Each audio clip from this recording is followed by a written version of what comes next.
સંત રવિદાસની જન્મ જયંતિ નિમિત્તે તેમને પુષ્પાંજલિ અર્પણ કરવાના કાર્યક્રમનું આયોજન કરવામાં આવ્યું હતું।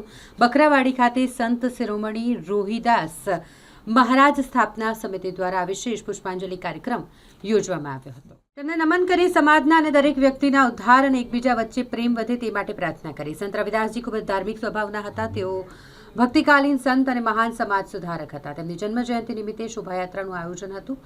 ભજન અને કીર્તન ગાઈને તેમને યાદ કરવામાં આવ્યા। સંત રવિદાસ, ગુરુ રવિદાસ, રૈદાસ અને રોહિદાસ જેવા ઘણા નામોથી તેઓ જાણીતા છે। કોઈપણ જાતના ભેદભાવ વિના એકબીજાને પ્રેમ કરવાનું સંત રવિદાસે લોકોને શીખવ્યું છે અને તેમના જ માર્ગે ચાલીને હવે આગળ વધી રહ્યા છે। આ તમામ લોકો તેમની જન્મ જયંતિ નિમિત્તે તેમને સૌએ ભેગા મળી યાદ કર્યા હતા। પાક ટુડે ન્યૂઝથી નરેશ પરમાર। વડોદરા શહેરની અંદર દરેક જગ્યાઓએ આજે સંત રોહિદાસ સાહેબની જન્મજયંતિ હોય તેને લઈ અમુક દરેક એરિયાની અંદર એના કાર્યક્રમો થતા હોય છે। ત્યારે આજે વડોદરા શહેરના મધ્ય સ્થિત બકરાવાડી ખાતે આજે તેમના સ્ટેચ્યુએ આજે સમાજના લોકો અને અન્ય અગ્રણીઓ, સમાજના આગેવાનો તમામ લોકો અહીંયા આગળ પુષ્પાંજલિ કરીને ગયા હોય ત્યારે આજે સમાજના કેટલાક આગેવાનો અહીંયા આગળ હાજર છે। તેમની સાથે વાત કરીશું। શું છે આજનો કાર્યક્રમ? શું છે આજે સંત શિરોમણી શ્રી રોહિદાસ મહારાજની 649મી જન્મજયંતિ છે।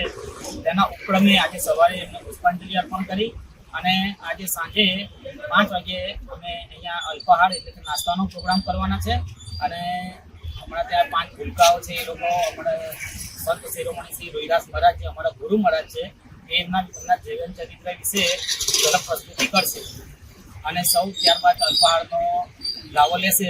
એટલે સમાજના સર્વ લોકોને અમે વિનંતી કરીએ છીએ કે તેઓ આજે અમારા સાંજના પ્રોગ્રામમાં હાજર રહે અને આ પ્રોગ્રામને સફળ બનાવે।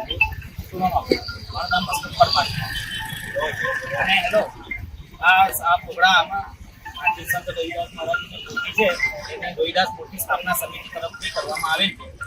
તેની સર્વે નોંધ લેવી અને આ પ્રોગ્રામની અંદર સર્વે લોકોને કોઈ પણ જાતના ભેદભાવ વિના સમાજના સર્વે લોકોને અહીંયા આવવા માટે અમારું આમંત્રણ છે। તો સર્વે આવીને અમારા કાર્યક્રમને સફળ બનાવવા પ્રયત્ન